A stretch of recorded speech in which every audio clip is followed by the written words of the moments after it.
우리 신앙을 하나님께 고백하도록 하겠습니다. 당신은 성부 하나님을 믿으십니까? 전능하사 천지를 만드신 하나님 아버지를 내가 믿사오며. 당신은 성자 하나님을 믿으십니까? 그 외아들 우리 주 예수 그리스도를 믿사오니 이는 성령으로 잉태하사 동정녀 마리아에게 나시고 본디오 빌라도에게 고난을 받으사 십자가에 못 박혀 죽으시고 장사한 지 사흘 만에 죽은 자 가운데서 다시 살아나시며 하늘에 오르사 전능하신 하나님 우편에 앉아 계시다가 저리로서 산 자와 죽은 자를 심판하러 오시리라. 당신은 성령 하나님을 믿으십니까? 성령을 믿사오며 거룩한 공회와 성도가 서로 교통하는 것과 죄를 사하여 주시는 것과 몸이 다시 사는 것과 영원히 사는 것을 믿사옵나이다. 아멘. 우리 이 시간 함께 박수 치시면서 우리 하나님 또 우리 예수님을 함께 찬양하며 나아가도록 하겠습니다.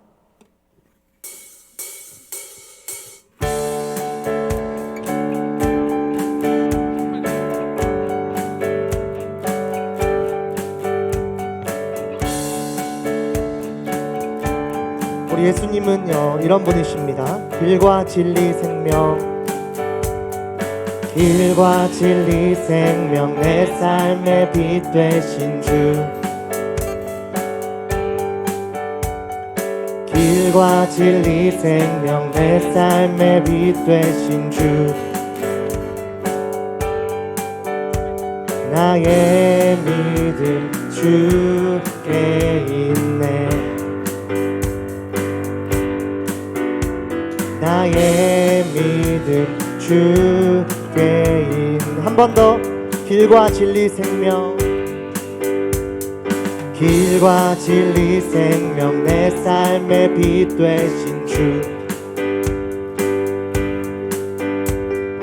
길과 진리 생명, 내 삶의 빛 되신 주. 나의 믿음 주께 있네.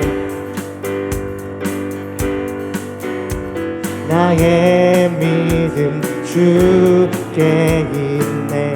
주는 반석, 주는 반석, 내 구원자. 주는 소망, 나의 피난처. 주 나의 모든 것. 주는 반석, 주는 반석, 내 구원자. 주는 소망, 나의 피난처. 주 나의 모든 것. 길과 진리 생명, 길과 진리 생명, 내 삶의 빛 되신 주. 길과 진리 생명, 내 삶의 빛 되신 주.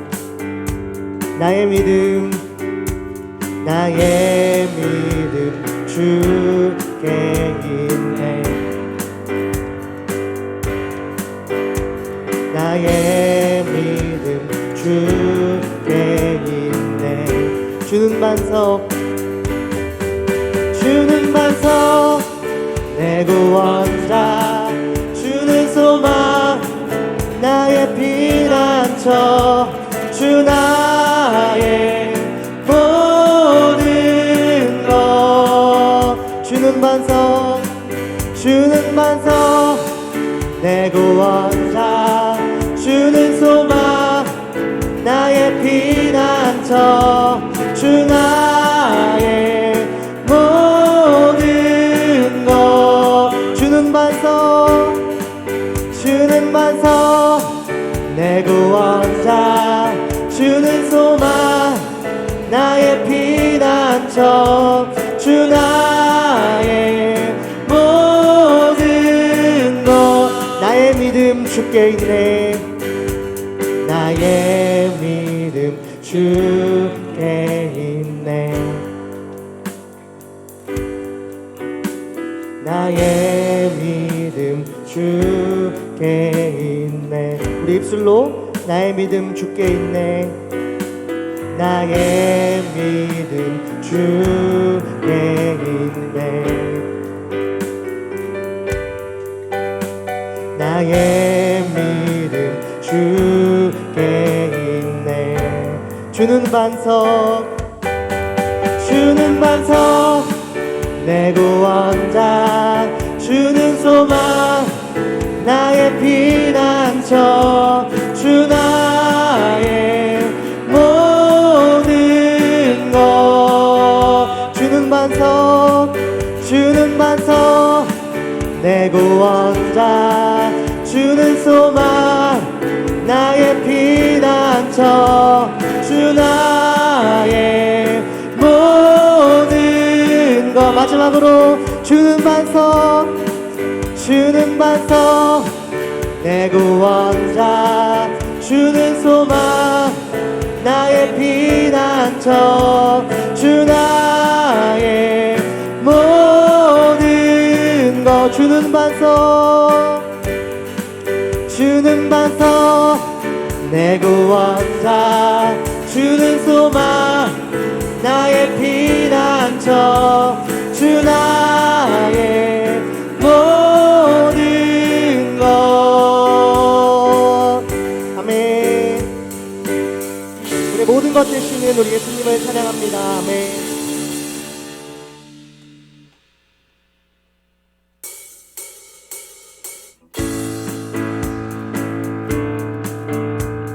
우리 이번에는 워십으로 함께 찬양합시다. 예수 열방의 소망 예수 우리의 위로자 주는 온 땅에 영원한 소망 예수 어둠 속의 빛 예수 변함없는 진리 주는 온 땅에 빛이 되시네 우리 위해 죽으시고 다시 사신 생명의 주 주님만이 소망이요 변함없는 반석이라 주님만이 온 세상을 비추시네 또 죽음에서 부활하신 우리 구주 평강의 왕 주를 믿는 모든 자의 소망 되신 주를 믿네. 우리 처음부터 조금 더 빠르게 해볼게요. 예수 열방의 소망 예수 열방의 소망 예수 우리의 위로자 주는 온 땅에 영원한 소망 예수 어둠 속의 빛 예수 변함없는 진리 주는 온 땅에 빛이 되시네 우리 위해 죽으시고 다시 사신 우리 위해 죽으시고 다시 사신 생명의 주 주님만이 소망이요 변함없는 반석이라 주님만이 온 세상을 비추시네 또 죽음에서 부활하신 우리 구주 평강의 왕 주를 믿는 모든 자의 소망 되신 주님만이 소망이요 주님만이 소망이요 변함없는 반석이라 주님만이 온 세상을 비추시네 또 죽음에서 부활하신 우리 구주 평강의 왕 주를 믿는 모든 자의 소망 되신 주를 믿네 우리 위해 죽으시고 우리 위해 죽으시고 다시 사신 생명 우리 위해 죽으시고 다시 사신 생명 우리 위해 죽으시고 다시 사신 생명 우리 위해 죽으시고 다시 사신 생명의 주 주님만이 소망이요 변함없는 반석이라 주님만이 온 세상을 비추시네 또 죽음에서 부활하신 우리 구주 평강의 왕 주를 믿는 모든 자의 소망 되시 주를 믿네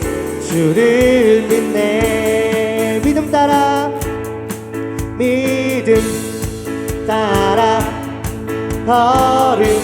걸음마다 말씀 따라 주님만 따르리 믿음 따라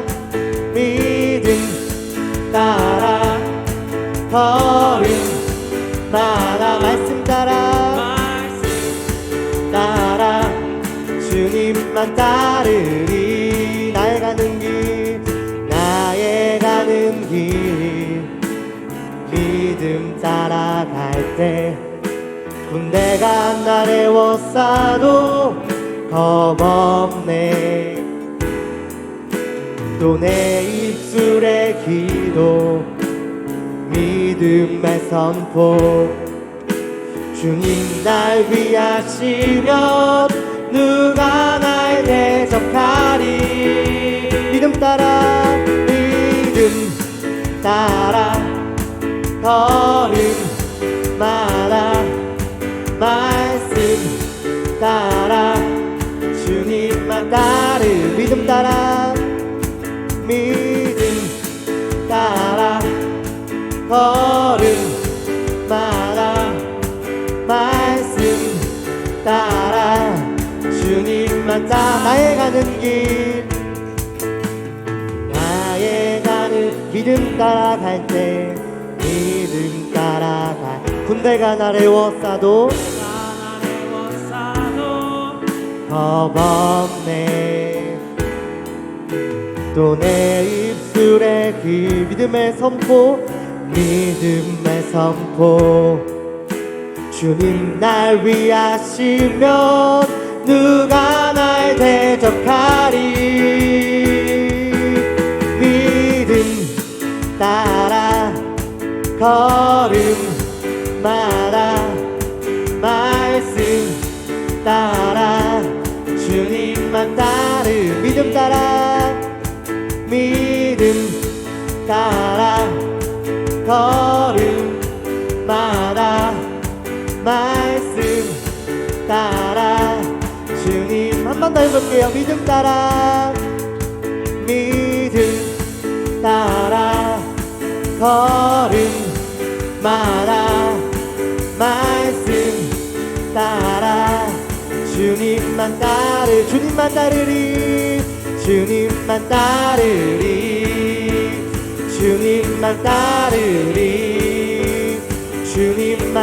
따르리 주님만 따르리 아멘.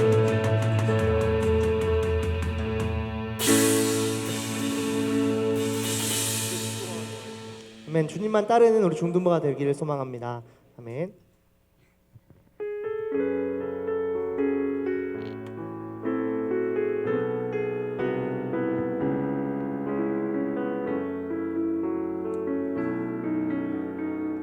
은혜로 날 보듬으시고 은혜로 날 보듬으시고 사랑으로 품어주셔도 내 마음 한 자락도 지키지 못하는 이 모습 부끄럽습니다. 은혜로 날 보듬으시고 은혜로 날 보듬으시고 사랑으로 품어주셔도 내 마음 한 자락도 지키지 못하는 이 모습 부끄럽습니다. 매일 마주한 슬픔을 견뎌나가며 주 예수의 마음을 닮아가네. 두려운 걸음마다 주가 동행하니 주지하며 오늘을 건네.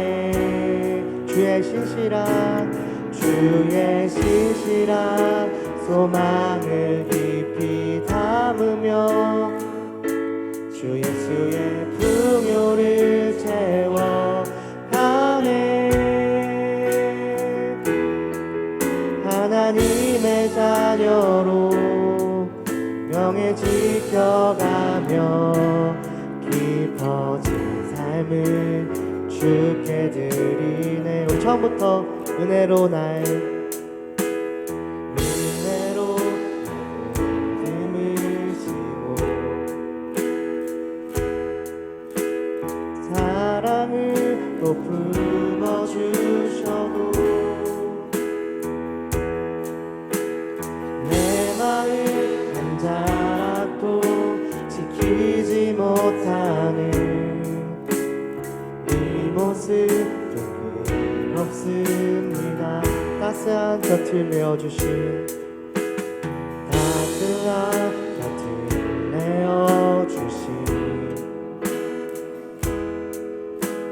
주님 앞에 나아갑니다. 표현 못할 긍휼로 나를 붙드시는 주 이름 바라봅니다. 매일 마주한 슬픔을 견뎌나가며 주 예수의 마음을 닮아가네. 두려운 걸음마다 주가 동행하니 주지하며 오늘을 건네. 주의 신실한 소망을 깊이 담으며 주 예수의 풍요를 채워가네. 하나님의 자녀로 명예 지켜가며 깊어진 삶을 주께 드리네. 매일 마주한 슬픔을 견뎌나가며 주 예수의 마음을 닮아가네. 두려운 걸음마다 주가 동행하니 주지하며 오늘을 건네. 주의 신실한 소망이 담으며 주 예수의 풍요를 채워가네. 하나님의 자녀로 명예 지켜가며 깊어진 삶을 주께 드리네. 매일 마주한 슬픔을 견뎌나가며 주의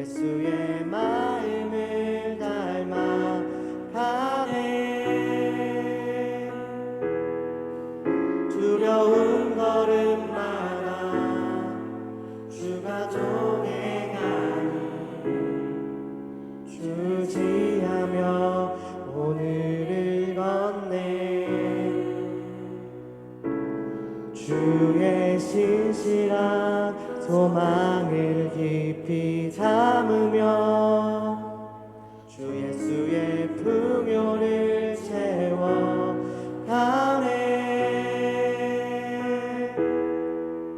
하나님의 자녀로 명예 지켜가며 깊어진 삶을 주께 드리네. 우리 시간 같이 함께 기도하면 좋겠습니다. 우리의 믿음의 대상이 되시는 예수님은 어제나 오늘이나 영원토록 동일하신 분이십니다.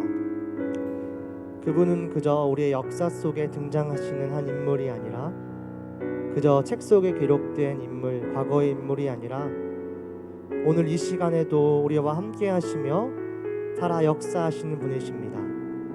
또한 그분은 영원토록 우리와 함께 하실 우리의 주인이 되십니다. 우리 시간 그 예수님을 초청하며 함께 기도했으면 좋겠습니다. 예수님, 이 시간 우리 가운데 찾아오셔서 우리의 예배의 주인이 되어 주시고 우리 예배를 받아 주십시오. 그리하여서 내가 예수 그리스도를 깊이 만나고 경험하며 그분과 날마다 동행하는 삶이 될 수 있도록 함께하여 주십시오. 예배를 통해, 말씀을 통해 나에게 찾아오시는 주님을 깊이 만나는 귀한 시간 되게 도와주시옵소서. 우리 예배를 위하여서 또 한 가지 더 기도했으면 좋겠습니다. 튀르키예 지진으로 많은 사람들이 고통 가운데 있습니다. 주님 열방의 소망이시며 주님이 온 세상의 주가 되십니다. 그들 가운데 찾아가셔서 위로하여 주시고 하루속히 많은 사람들이 구출되며 인명피해가 없도록 주님 도와주시옵소서. 예수 그리스도의 마음을 가지고 기도하며 그들을 향해 중보하는, 그들을 향해 축복하며 또 그들을 향해 기도하는 우리가 될 수 있도록 함께하여 주십시오. 우리 기도 제목을 가지고 같이 기도하도록 하겠습니다. 기도하겠습니다. 사랑의 하나님 아버지, 감사합니다. 예배의 주인 되시는 주님을 찬양합니다. 어제나 오늘이나 영원토록 동일하시는 그 주님을 찬양합니다. 예수 그리스도를 경배합니다. 우리의 반석이 되시고 목자가 되시며 우리의 소망이 되시고 삶의 이거 되시는 주님, 아버지 역사 인물이 아닌 살아 역사하셔서 이 시간 가운데 우리 함께하는 예수 그리스도를 초청하며 예수 그리스도를 초대합니다. 예배의 주인 되시는 주님 함께하여 주시옵소서.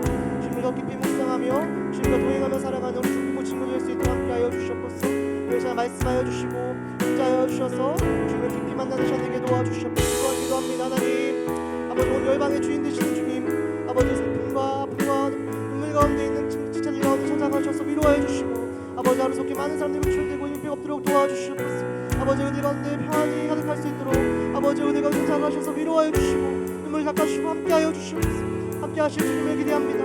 오늘에도 기도하여 있는 우리가 될 수 있도록 함께하여 주시옵소서. 아버지 여호와께 합당하신 주님을 찬양합니다. 예수 그리스도의 이름으로.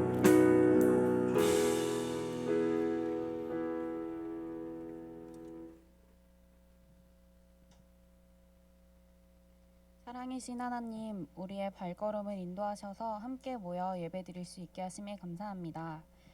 한 주 동안 하나님보다 나의 뜻과 욕심대로 살아왔음을 고백하고 회개합니다. 연약한 우리의 영육을 주의 긍휼로 용서하여 주시옵소서. 오늘 예배를 통해 우리가 더욱 하나님의 사랑을 깨달아 알고 이 시간 고백한 찬양이 삶이 되게 하여 주시옵소서. 또 말씀을 통해 발견한 예수님의 성품이 우리의 성품 되게 하여 주시옵소서. 우리의 눈과 마음과 생각과 언어가 오로지 하나님만을 닮아가길 소망합니다. 말씀 전하실 목사님 설교 가운데 성령님으로 일하심이 있길 바라며 살아계신 예수님의 이름으로 기도드렸습니다. 아멘.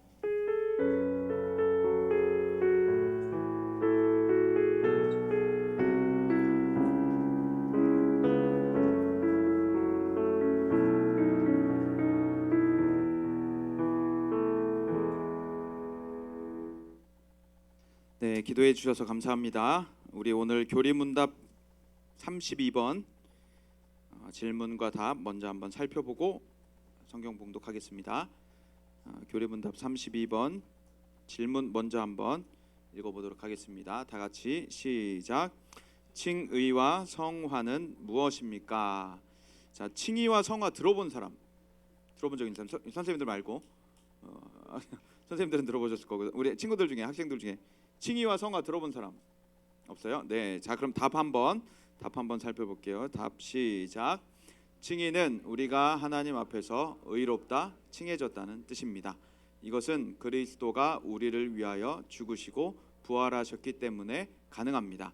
성화는 우리가 점차 의롭게 된다는 뜻입니다.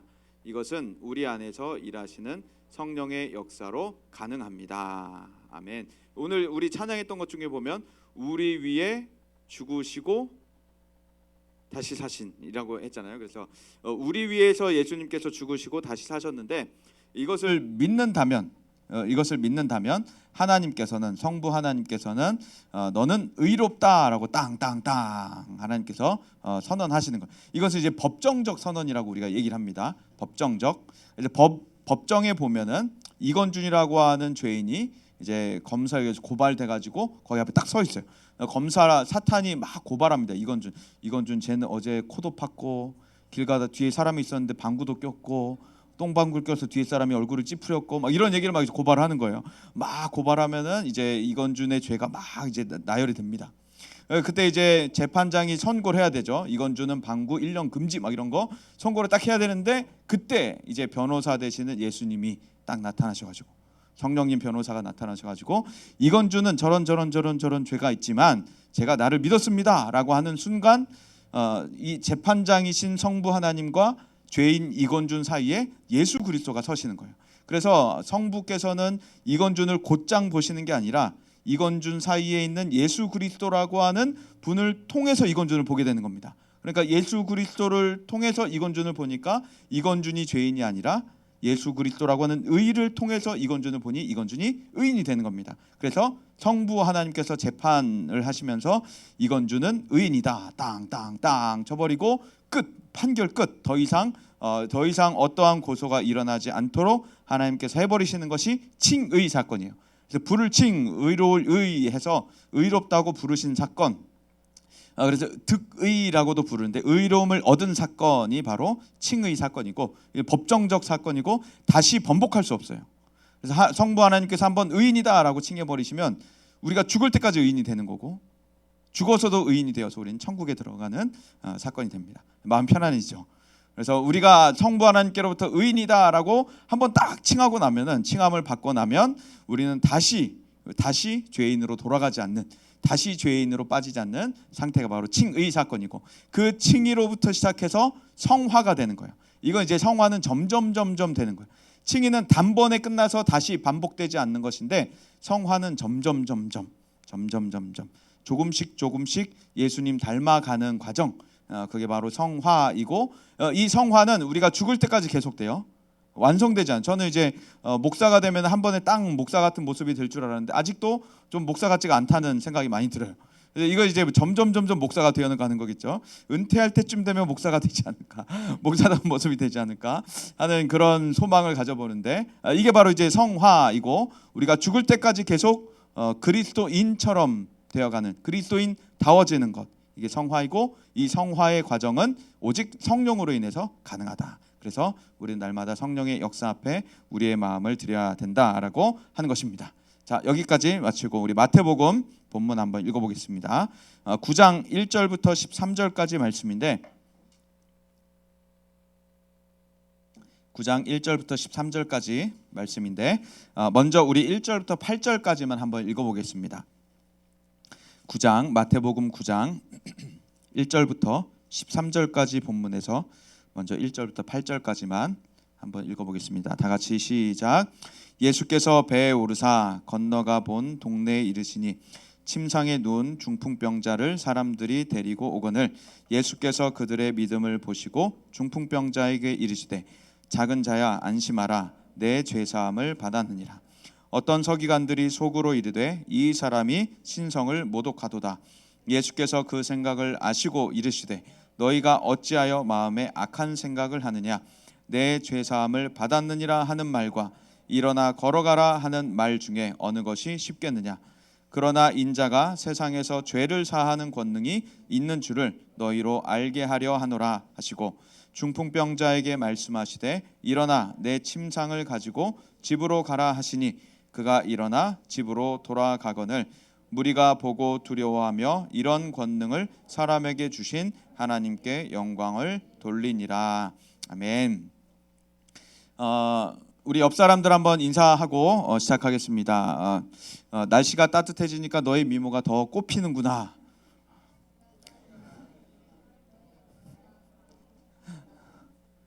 네, 우리는 있는 그대로 아름다운, 있는 그대로 멋있는 사람들입니다. 믿으신가요? 네, 하나님은 실패작을 만드시지 않으시듯 우리를 실패작으로, 우리 인생을, 우리의 외모를 실패작으로 만드시지 않으셨어요. 다 쓸모 있게 만드셨고 다 적합하게 만드셨다는 것입니다. 우리 인생을 살아가다 보면 해서는 해도 되는 것이 있고 해서는 안 되는 것이 있죠. 가도 되는 곳이 있고 가서는 안 되는 곳도 있어요. 여러분에게 있어서 가지 말아야 할 곳은 어느 곳일까요? 혹시 내가 가지 말아야 할 곳은 저곳이다 하는 동네, 그런 장소가 있나요 혹시? 클럽, 그렇죠. 다인쌤, 학생들, 네. 네, 남편께서 깜짝 놀라셨습니다 지금. 네, 클럽, 또 그 별로 없나요 요즘에는? 저는 어렸을 때 이제 오락실 가면 조금 불량한 취급을 받았었거든요. 오락실 가면, 그 PC방 가면 조금 불량한 취급을 받고 이런 좀 분위기가 있었어요. 요즘에는 그런 건 별로 없나요? 노래방 가면은 이제 불량한 취급을 받고 요즘은 그런 거 없죠. 네. 라스베가스를 가면 그렇구나. 거기는 좀 비싸지 않을까? 거기는 이제 그 조금 비싼 하여튼 고맙습니다. 네, 우리는 이렇게 가지 말아야 할 곳, 가야 할 곳, 가도 되는 곳, 이런 것들을 우리가 이제 가지고 있는데, 이스라엘 사람들은 가도 되는 곳이 있었고 가지 말아야 하는 곳이 있었어요. 가도 되는 곳이 있고 가지 말아야 하는 곳이 있었는데, 가지 말아야 하는 곳은 특별히 그 이스라엘 지도 내에 사마리아라고 하는 지역과 그 다음에 이스라엘을 벗어난 지역들은 가지 말아야 할 곳으로 많이들 생각을 했었어요. 이제 그 조금 전에 말한 제가 어렸을 때 오락실, 게임방, 노래방 이런 것처럼 조금 그런 곳에 가면 어른들이 거길 왜 가냐라고 말하는 그런 가지 말아야 할 곳들이 이스라엘 사람들에게는 외국이라고 하는 곳이었어요. 이스라엘 내는 건전한데 외국은 불건전하다라는 생각이 있었기 때문이죠. 그런데 이런 사고방식이, 이런 이스라엘의 사고방식, 유대적 사고방식이 과거 우리 한국교회에는 조금 존재했었어요. 그래서 여기 선생님들 가운데서도 아마 몇 분들은 그런 경험이 있으실 텐데, 교회 안에 들어오면 조금 건전한데 교회 밖에 나가면 건전하지 않다라는 인식이 있었습니다. 과거 우리 한국교회는, 우리 교회는 이제 그런 것이 잘 없는데 이제 그래서 교회 안에 들어와서 예배당에서 과자나 음료수를 먹는 행위 등등이 용납이 안 됐어요. 물 외에는 마시면 안 되는데 물조차도 마시기가 조심스러웠던 것이 과거 한국교회의 모습이었습니다. 교회 예배당에서 뛰는 행위는 안 됐어요. 감히 하나님 계신데 어디서 뛰냐? 밖에서는 뛰어도 되고 밖에서는 하나님 안 계신, 하여튼 그리고 강대상 있는 곳에는 신을 신고 못 올라왔어요. 왜냐하면 하나님 계신 곳인데 어디 감히 강대상 위에 신을 신고 올라오냐? 그러니까 강대상에만 하나님이 계셨다라는 그런 하여튼 그런 그 구분된 장소가 거룩하고 거룩하지 않은 것이 구분된 인식이 유대적 사고 방식인데, 이게 이제 과거 한국 교회 안에도 들어왔었습니다. 그러다 보니까 아무나 교회를 못 오게 됐던 거예요. 아무나 교회를 들어올 수가 없었고, 교회를 들어오는 문턱이 조금 높았던 것이 한국 교회의 과거 사실의 모습이었습니다. 그래서 어떤 한 목사님이 그런 얘기를 했어요. 교회의 문턱은 낮고 직분의 문턱은 높아야 하는데 한국 교회는 거꾸로 됐다. 교회 문턱이 높고 직분의 문턱이 낮다라는 굉장히 예리한 말씀을 하시곤 하셨었죠. 그래서 우리 교회, 우리 과거 한국 교회 안에는 그렇게 교회를 들어오는 문턱이 너무도 높아서, 교회 진입 장벽이 너무도 높아서 아무나 교회에 등록할 수 없었던, 아무나 교회에 올 수 없었던 것이 과거 한국 교회의 모습이었습니다. 과연 그럼 예수님은 어떠셨을까? 우리가 한번 살펴보도록 할게요. 먼저 지도 한번 보여주시겠어요? 지도를 보시고 우리 1절에 보면은 배 오르사 건너가라고 돼 있죠. 건너가. 그리고 본동네라고 돼 있어요. 본동네라고 돼 있는데, 예수님 원래 지금 이 우리가 읽었던 본문 바로 직전에 이 가다라라고 하는 곳에 계셨습니다.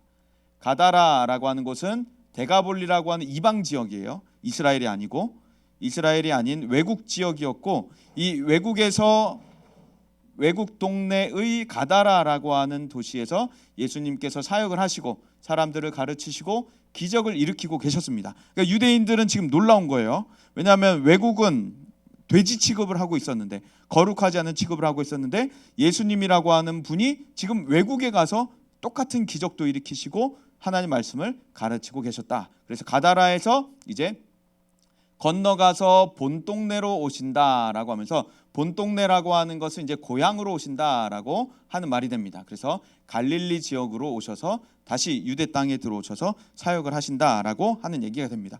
그래서 예수님께서 이제 다시 유대 땅으로 들어오셔서 사역하시는 것이 이제 우리가 읽은 이 본문에 나타나는 내용인데, 먼저 중풍병자가 나타나게 돼요. 중풍병자가 등장을 하는데, 이 중풍병자는 혼자 움직일 수 없죠. 다리를 절거나 다리를 못 쓰는 사람이어서 앉아 있는, 누워 있는 활동만 할 수 있었던 것이 이 중풍병자의 모습이었습니다. 앉거나 누울 수밖에 없었고, 요즘같이 의료기기가 좋은 시절이 아니었기 때문에 요즘은 뭐 의족을 차고 달리기도 하고 또 전동차를 타고서 여기저기 이동할 수가 있었지만, 이 당시에는 그런 의료기기가 없었던 시대였다 보니까 주변의 사람들이 침상에 눕혀서 들고 다녀야만 이동을 할 수 있었던 시대가 바로 이 신약 시대였었죠. 그런데 이 중풍병자와 주변의 사람들, 가까운 사람들, 친구 4명이 이 중풍병자를 데리고 예수님에게 오게 됐습니다. 이 사람들의 생각은 어떤 생각이 있었을까요? 이 사람들의 생각 속에서는 예수님께 가면 낫는다라고 하는 생각이 이 중풍병자와 그리고 이 중풍병자의 친구들에게는 있었습니다. 예수님께 가면 낫는다, 나을 수 있다라고 하는 확신이 이들에게 있었던 겁니다. 우리 주변에도 이런 친구 있으면 인생 성공한 거겠죠. 그래서 내가 못 움직일 때, 내가 아무것도 못하고 있을 때 나를 고치기 위해서 나를 침상에 눕혀서 나를 들고 갈 수 있는 친구 단 한 명이라도 있다면 우리 인생은 성공한 인생이 될 것입니다. 그래서 예수님께 가면 낫는다라고 하는 확신이 있었어요.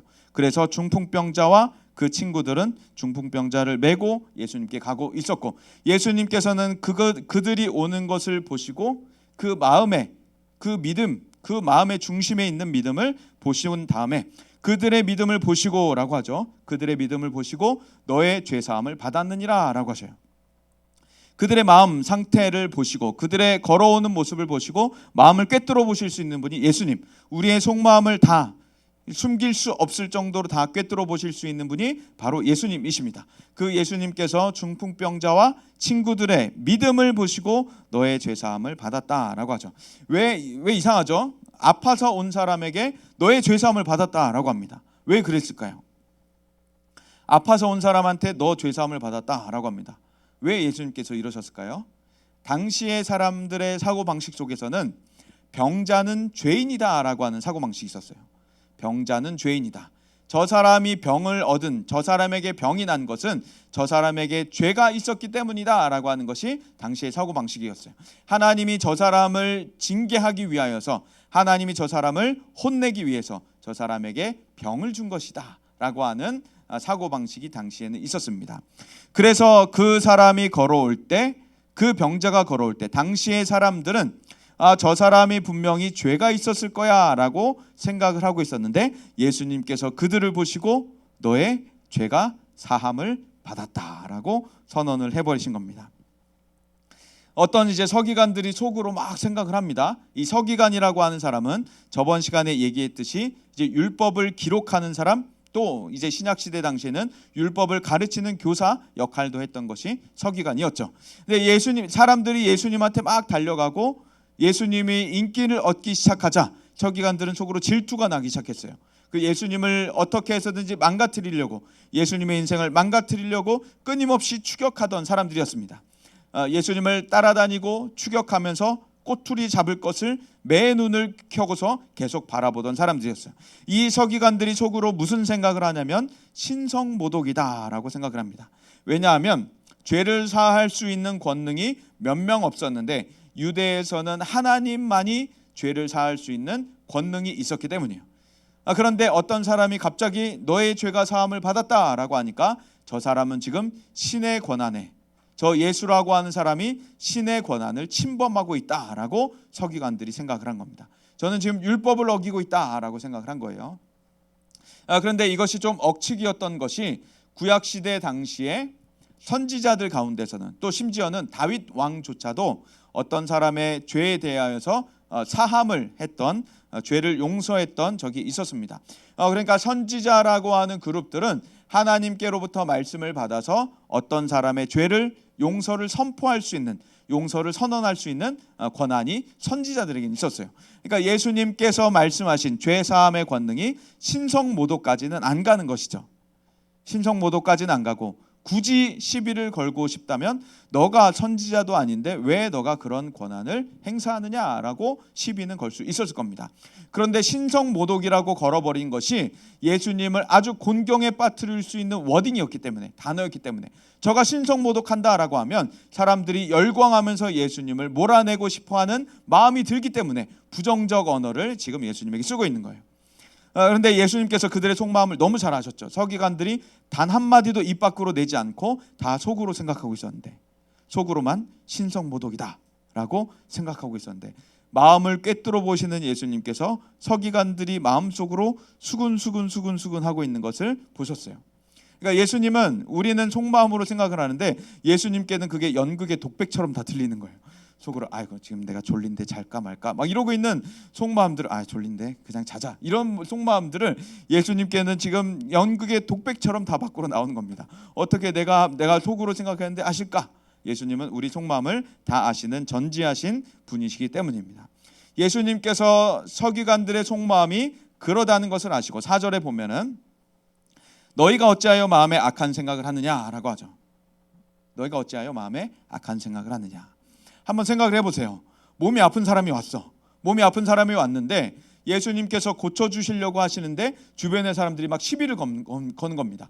왜 당신이 고치려고 합니까? 라고 시비를 걸어요. 이해가 안 가죠? 아픈 사람이 있으면 고쳐주는 것이 합당한데 주변 사람들이 막 시비를 걸기 시작하는 거예요. 왜 고쳐줍니까? 그러니까 서기관들의 생각이 너무 악한 것이다. 예수님을 잡기 위하여서 고쳐줄 수 있는 사람을 고치지 않기 위해 시비를 걸고 있는 이런 모습입니다. 그래서 예수님께서 이제 말씀을 하시기 시작하는데, 어떤 것이 더 쉬운지, 무엇이 더 쉬운지 예수님께서 질문을 하셔요. 한번 생각을 해보세요. 죄 사함을 받았다라고 하는 말과 일어나 걸어라 하는 말, 무엇이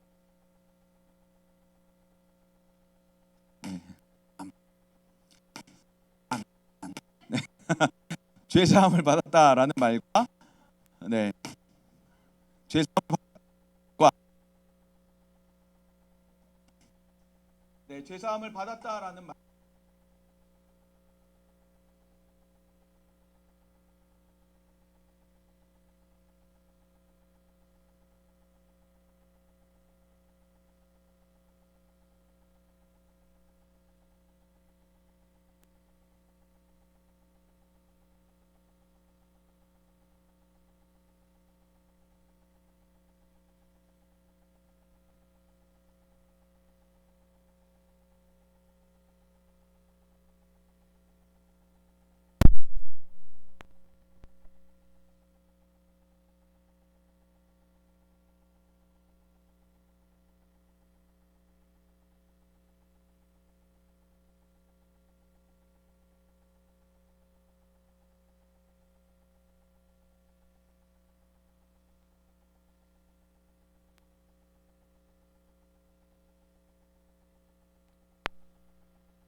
8개월 정도를 하게 됐었습니다.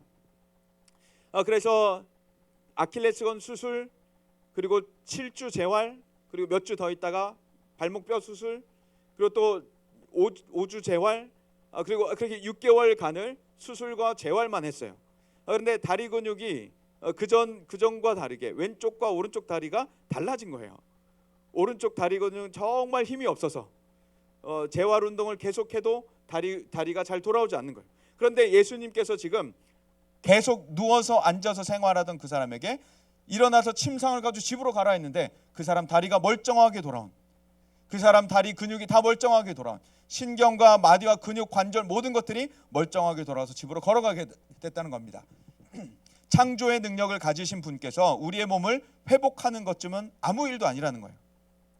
그래서 예수님께는 단숨에 능력이 나타나고 그 능력은 완전하게 나타나서 한 번도 걸어본 적 없던 사람까지도 단숨에 일어나서 다리가 걷고 뛸 수 있을 정도의 힘을 발휘하게 고쳐주신다는 겁니다. 예수님께서 지금 계속해서 죄인들을 또 약한 자들을 고쳐주고 계시는데 이어서 이제 마태라고 하는 사람을 부릅니다.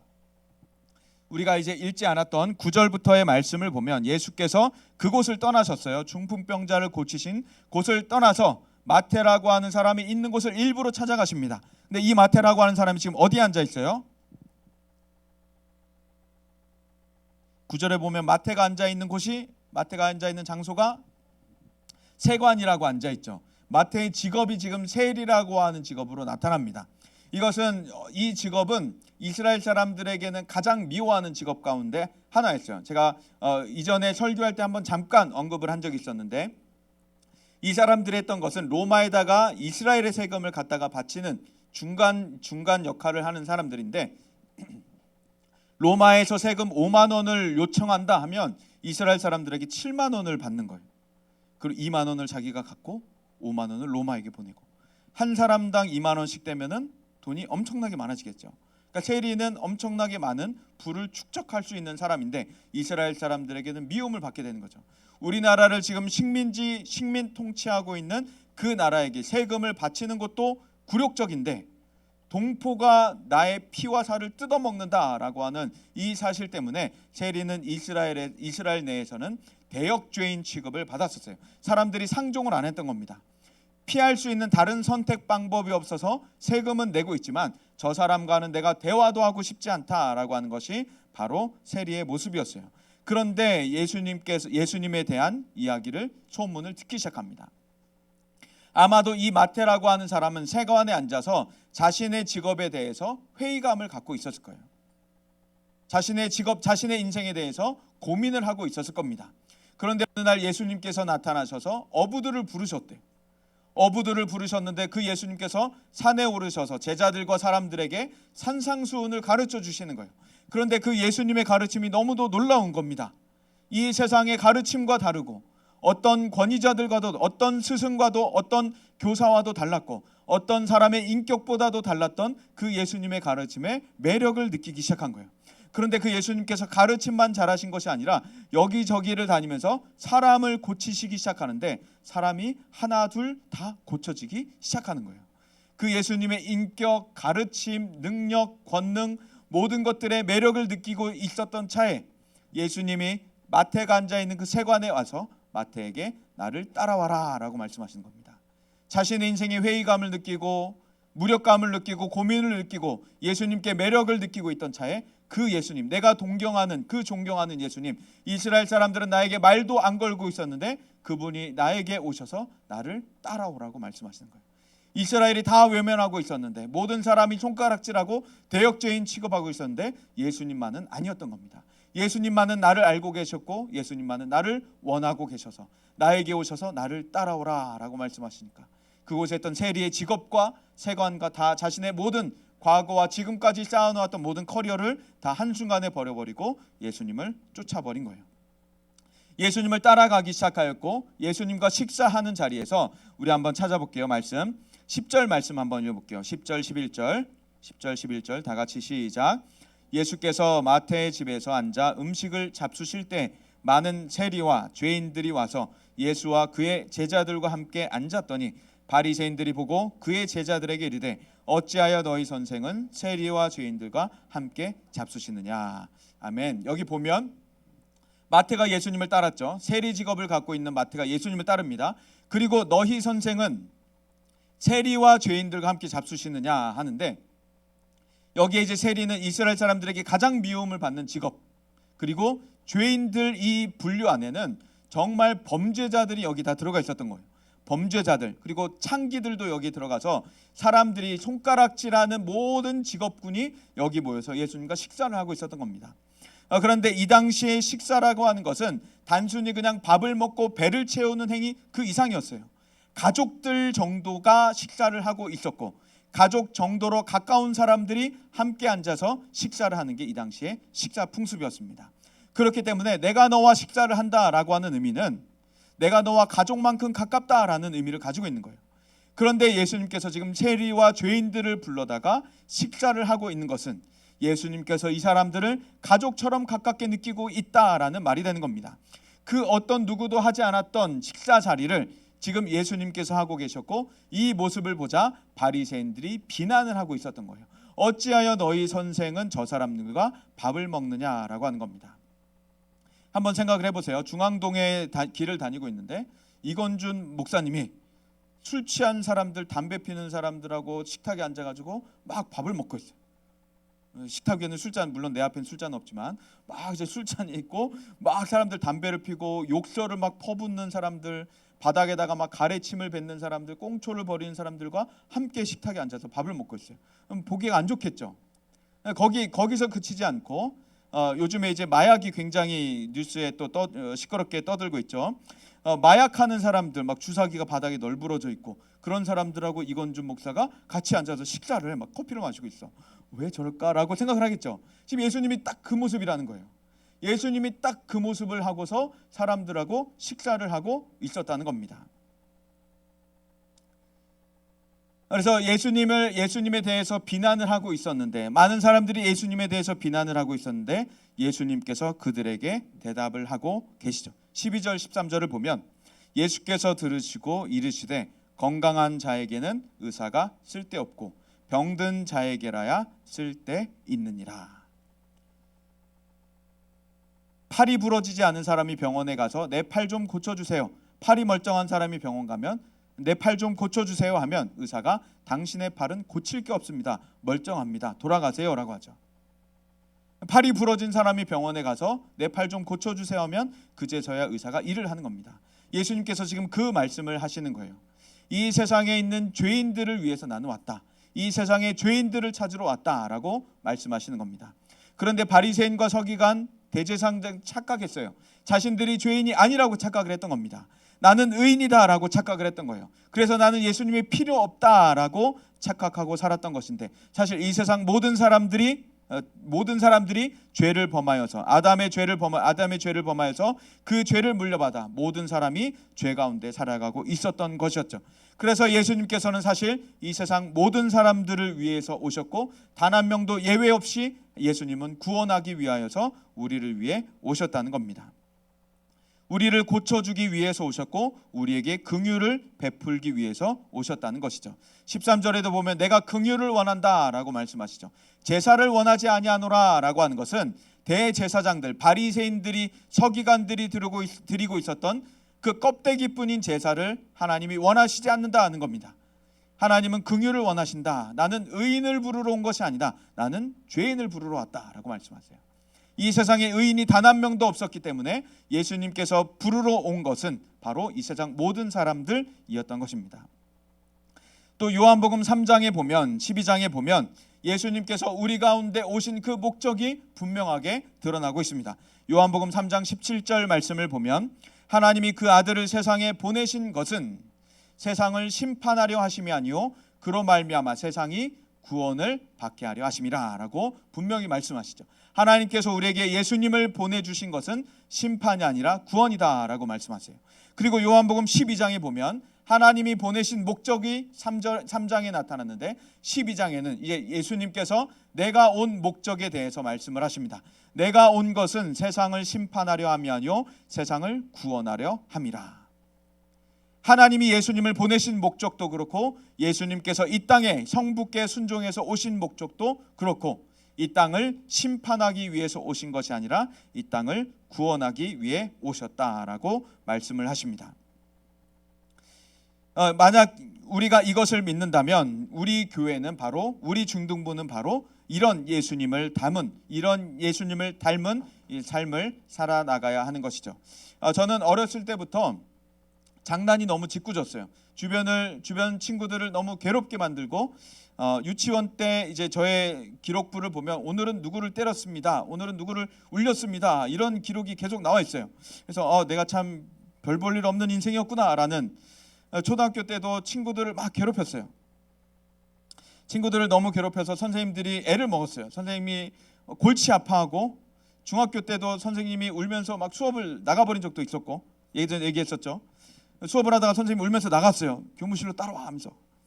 어떤 선생님은 저를 보면서 정말 절망하듯이 너 왜 그러냐라고 하면서 정말 슬퍼하면서 얘기를 했어요. 왜냐하면 아프지도 않은데 양호실 간다고 선생님한테 선생님 양호실 갔다 올게 하고 교실 나가서 축구를 하러 갔었거든요. 선생님이 너 왜 그러냐라고 저를 어쨌건 그렇게 이제 중학교 시절까지 계속 그렇게 정말 그 장난꾸러기 말썽을 이렇게 선생님을 피곤하게 만드는 그런 아이였어요. 그런데 이제 중학교 3학년 때 반장을 뽑는 반장 선거 1학기 때 반장 선거를 해야 되는데 이제 제 친구가 저를 갑자기 추천을 한 거예요. 이 친구는 이제 그 학교에서 제일 잘생긴 애였어요. 키도 크고 모델을 준비하는 굉장히 잘생긴 애였는데 얘가 갑자기 저를 추천했어요. 그래서 나를 왜 추천하냐 장난치냐 그랬는데 갑자기 애들이 다 동조를 하기 시작하는 거예요. 그래서 너네 지금 장난하냐 나 반장 안 한다 그랬어요. 그래서 이제 앞에 나와서 이제 우리도 총회할 때 보면은 저를 회장으로 뽑아 막 이런 얘기 하잖아요. 그래서 이제 저 앞에 반장으로 나갔는데 그 당시 제 생각 속에서는 나는 반장감이 아니다라고 생각을 했던 거죠. 나는 반장감이 아니고 반장을 할 만한 조금 모범적인 아이가 모범생 같은 아이가 반장을 하면 좋겠다라는 생각으로 나는 반장감이 아니니까 나를 뽑지 않았으면 좋겠다. 다른 애를 뽑아라라고 했더니 그때 담임 선생님이 뭐라고 하셨냐면 남자놈이 돼가지고 앞에 나와서 그렇게 말하면 되냐? 이왕 반장 후보로 추천받은 거 열심히 해보겠다, 잘해보겠다고 말해야지라고 하신 거예요. 왜냐하면 이제 그 당시에 저는 별로 그다지 타의 모범이 되는 학생이 아니었다 보니까 반장 자리를 고사했는데 선생님은 그렇게 보시지 않았던 거예요. 저의 외모를 보시지 않았던 겁니다. 그러니까 학교 입학할 때는 성적이 굉장히 좋아서 학교 선생님들이 주목하는 아이였는데 성적이 점점 이제 곤두박질 쳤었죠. 성적이 점점 곤두박질을 치니까 선생님들이 다 하나같이 걱정을 하고 있었던 거예요. 저의 인생을 저러면 안 되는데라고 인생을 걱정하고 있었는데 저의 담임 선생님은 저의 외적인 모습을 보시지 않고 마음의 중심을 보셨던 겁니다. 그때 저는 선생님한테 굉장히 감사한 마음이 있었고 굉장히 머리가 한 대 띵 얻어맞은 듯한 그래서 중학교를 졸업하고 나서도 한두 차례 한번 찾아뵙고 인사를 드렸던 적이 있었습니다. 어쨌건 그런 선생님의 모습, 외모를 보지 않는 선생님의 모습이 교회에는 더욱더 많이 은혜와 긍휼로 나타난다는 거예요. 그래서 교회라고 하는 것은 교회의 문턱은 별로 높지 않아야 한다라고 말했죠. 교회는 아무나 누구나 들어올 수 있는 곳이 되어야 합니다. 어느 한 분이 교회에 다니고 싶어서 찾아갔어요. 그런데 그 당시에 술을 한 잔 걸친 상태였습니다. 허름한 옷차림에 술 냄새를 풍기며 지하에 있는 교회를 찾아갔더니 교회가 별로 반가워하지 않았어요. 허름한 옷차림에 술 냄새 나는 모습을 보고서 몇 가지 예측을 했었기 때문이죠. 반가워하지 않았는데 그 외모는 교회가 반기는 상태가 분명 아니었는데 그런데 그가 약속한 대로 주일날 예배를 나왔어요. 그리고 그 다음 주도 예배를 나오기 시작합니다. 술 냄새가 더 이상 나지 않기 시작하고 그가 교회를 성실하게 섬기기 시작합니다. 그리고 그 이후 지금은 누구보다도 교회를 열심히 섬기는 누구보다도 교회 일에 앞장서는 교회 장로님이 되셔서 교회 모든 일들을 굳은 일들까지 다 도맡아서 교회를 위해 하나님을 위해 봉사하고 섬기는 모습을 보게 됩니다. 또 한 사람이 있어요. 이 사람은 아이돌로 데뷔도 했던 사람입니다. 영화에도 출연을 했던 사람인데 중학교 때 학교에서 싸움을 제일 잘하는 사람이었어요. 머리 두발 단속이 있었을 때 머리 염색하고 학교를 다니는 학생이었습니다. 그러다 한 친구와 이야기를 하는데 같은 동네에 살고 있다는 것이 발견이 됐어요. 우리 같이 이렇게 사람이 많이 사는 동네가 아니었고 작은 동네로 몇 사람들이 모여 사는 동네였다 보니까 너도 거기 살아? 나도 거기 사는데 라고 반가웠던 거예요. 그런데 이야기를 하다 보니까 이 친구가 염색한 친구가 다른 친구의 이야기를 듣다 보니까 이 친구가 목사님 아들이었던 거예요. 너 목사님 아들이야? 나 그럼 교회 갈게 라고 했더니 목사님 아들이 놀래기 시작한 거예요. 머리 염색한 애가, 학교에서 싸움 제일 잘하는 애가, 친구들을 괴롭히고 다니는 애가 갑자기 우리 교회를 온다고 하니까 덜컥 겁이 난 거예요. 안 왔으면 좋겠어. 너 안 왔으면 좋겠어 라고 얘기를 했습니다. 너 이번 주 오지 마 라고 얘기를 했습니다. 그런데 그 친구가 그 말을 어겼어요. 그 부탁을 정중히 사절하고 교회를 찾아갔습니다. 교회 찾아가서 막 또 이제 머리 염색하고 이 학교에서 노는 친구가 당연히 말썽을 부리죠. 분반 공부 때도 막 말썽 부리고 여기 도망가고 여기 도망가고 막 그렇게 사고뭉치처럼 교회에서도 지내게 됩니다. 그런데 그가 교회에 잘 정착하게 되고 많은 선생님들의 기도와 안아줌으로 그 학생이 마음이 점점 변화되면서 청년이 되어 청년회장까지도 하게 됐어요. 많은 나이 속에서도 청년부를 떠나지 않고 결혼하지 않은 상태에서도 계속해서 동생들을 섬기고 조카뻘 되는 동생들 뒤치다꺼리도 다 하면서 청년부 수련회를 다 쫓아다니면서 굳은 일을 다 하기 시작해요. 바닥을 걸레질하고 베개 없는 사람 베개를 찾아다니고 이불을 덮어주고 음식하고 설거지하고 쓰레기 버리는 일을 도맡아서 다 하기 시작합니다. 이게 바로 교회 안에 있는 모습들인 것이죠. 예수님의 은혜는 이처럼 외모를 뚫고 들어갑니다. 우리 눈에 보이는 외모, 그가 지금 하고 있는 것에 제한하지 않고 예수님은 사랑하시고 그에게 은혜와 긍휼을 베풀어 주시는 분이십니다. 담배 피는 친구가 우리 교회에 오면 안 될까요? 욕하는 친구가 우리 교회에 오면 안 될까요? 그런 아이들도 우리 교회에 와서 삶이 바뀌고 예수님 만나고 구원받아서 우리와 같이 천국을 경험해야 되는 것입니다. 마지막 한 가지만 이야기할게요. 시대의 독재자 히틀러가 있죠. 히틀러와 같은 국가에 살았던 독일의 유명한 신학자 칼 바르트가 있습니다. 칼 바르트라는 한 신학자에게 어떤 사람이 질문을 했어요. 당신은 히틀러를 만난다면 히틀러에게 뭐라고 말해주고 싶습니까? 그러자 칼 바르트가 이렇게 대답합니다. 예수 그리스도께서 당신의 죄를 위해 돌아가셨습니다. 우리 함께 좀 찬양하고 잠시 기도하는 시간 갖도록 하겠습니다.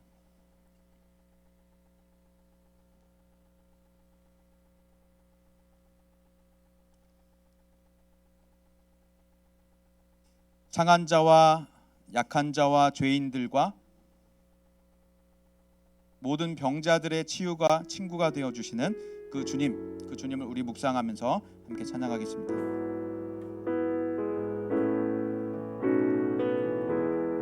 주발 앞에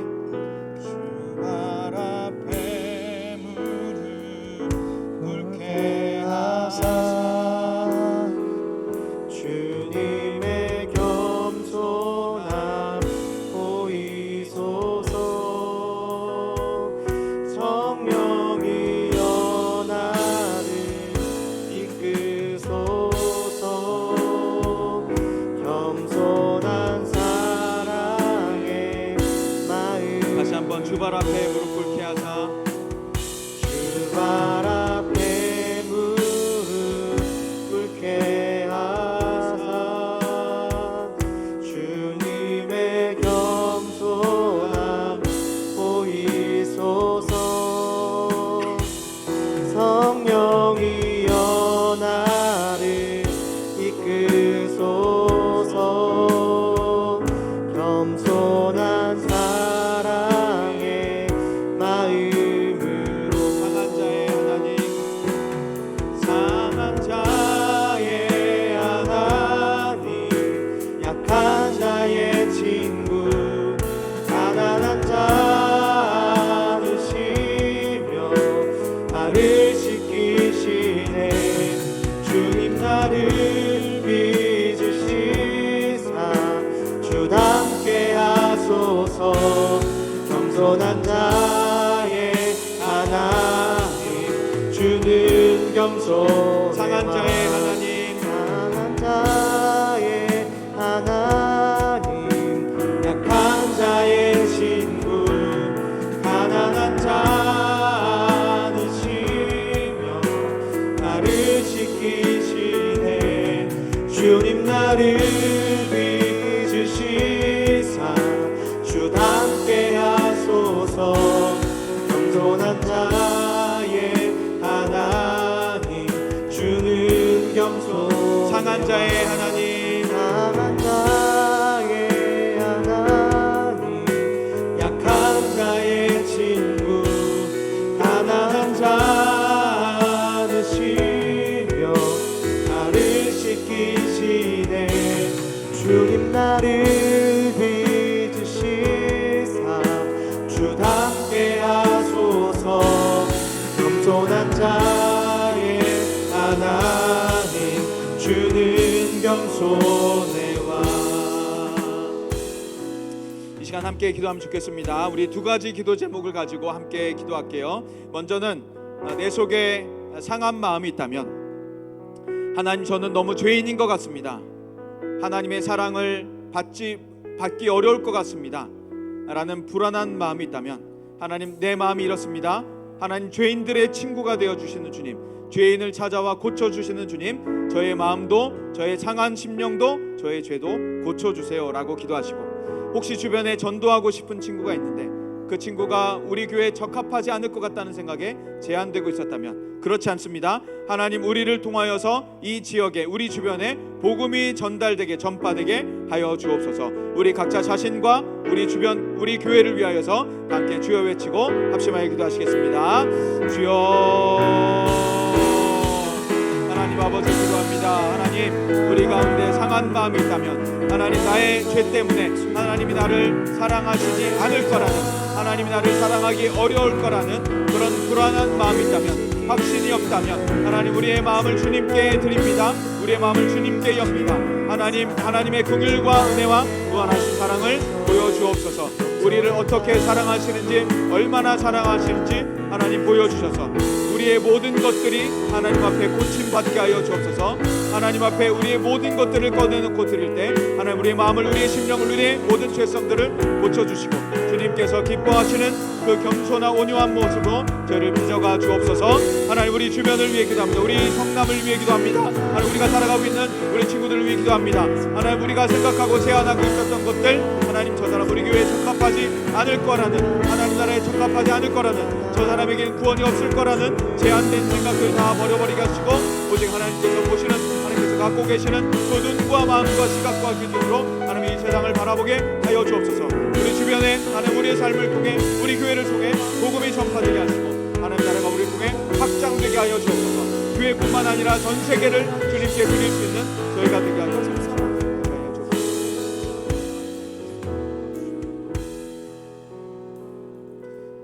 하나님 주님께서는 중풍병자를 고치시고 연약하고 부족한 12제자를 부르시며 우리에게도 찾아오셔서 죄인의 친구가 되어주신 주님이십니다. 이 세상 모든 사람이 손가락질하여도, 외면하여도 하나님만은 외면하고 손가락질하지 않으시고 사랑의 눈으로, 사랑의 음성으로 우리에게 다가와 말씀하시며 우리를 꼭 안아주시는 분이심을 믿습니다. 하나님 그분께 우리의 마음을 엽니다. 그분께 우리의 마음을 드립니다. 무한하신 긍휼, 사랑, 용납, 자비를 저희에게 나타내 보여주옵소서.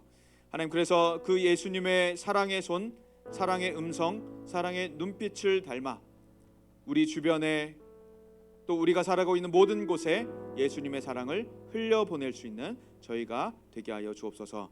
예수님의 마음을 품게 하시고 예수님의 눈을 품게 하시고 예수님의 입술로 살아갈 수 있는 저희가 되어서 예수님처럼 세상을 따뜻하게 바라보고 예수님처럼 세상을 따뜻하게 말하고 예수님처럼 세상을 따뜻하게 안아줄 수 있는 저희가 다 되게 하여 주옵소서. 그렇게 인도하실, 그렇게 저희를 성화의 길로 인도하실 하나님을 찬양하며 예수님 이름으로 기도합니다. 아멘. 우리 함께 찬양 드리면서 준비한 헌금 하나님 앞에 올려드리겠습니다.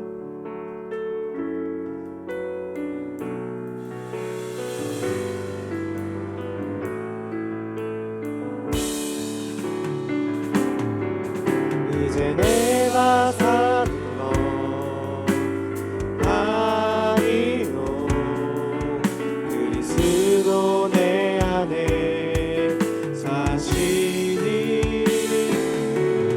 오직 그의 생명이 나의 생명 나의 모든 날들도 주의 것 나는 오직 한 분 바랍니다 나의 아버지 나의 구원 나의 주. 네, 기도하겠습니다. 하나님, 지난 한 주간 저희의 삶을 지켜주시고 보호하신 그 모든 은혜 감사하며 또 저희에게 허락하신 모든 물질이 하나님의 것입니다. 아버지 하나님께서 공급하고 채워주신 것입니다 라는 신앙의 고백으로 올려드릴 때 주님 홀로 영광 받으시고 영금 받아주셔서 주님의 복음 위에 영광 위에 사용하여 주옵소서. 이번 한 주간도 살아갈 때 주와 동행하게 하시고 하나님의 보살피심 속에 살게 하시며 채워주시는 하나님의 도우시는 손길 안에 살게 하시고 그 모든 하나님의 사랑과 은혜를 기억하면서 감사와 찬양과 영광을 돌리는 저희의 한 주간의 삶이 되게 하여 주옵소서. 믿고 감사드리며 예수님 이름으로 기도합니다. 아멘. 네, 두 가지 광고 드리겠습니다. 먼저 우리 CDTS 5기 학생들이 은혜 가운데 잘 다녀왔는데요. 우리 기도해 주셔서 감사하다는 마음으로 해남에서 맛있는 김을 공수해 왔습니다. 저번에 우리 해남 CDTS 팀이 주신 김을 먹었는데 진짜 맛있어요. 진짜 맛있고 꽤 고급 김이라고 하더라고요. 쉽게 만나볼 수 없는 고급 김이라고 하니까 우리 선생님들과 학생들과 하나씩 준비되어 있으니까 집으로 가실 때 하나씩 받아가시면 되겠습니다. 그리고 겨울철이라서 우리가 전열기구들을 많이 사용하는데요. 전열기구 사용한 다음에는 전열기구를 꼭 콘센트를 분리해 주시기 바랍니다. 꼭 콘센트를 분리해 주시고 그리고 우리 중등부실을 사용하고 난 다음에는 뒷정리, 뒷마무리 깨끗하게 해주시고 내가 쓰레기를 버리지 않았는지 주변에 한번 돌아보면서 쓰레기를 주워서 쓰레기를 버릴 수 있는, 치울 수 있는 우리가 되면 좋겠습니다. 이상으로 광고를 마치고 우리 기도하고 예배를 마치도록 하겠습니다. 주 예수 그리스도의 은혜와 하나님의 사랑과 성령의 교통하심이 성화의 길을 걸으며 예수님의 마음을 품고 예수님의 눈을 가지고 예수님처럼 말하기를 다짐하고 소원하는 예수님의 모든 제자들 위해 영원까지 함께 하시기를 간절히 축원하옵나이다. 아멘.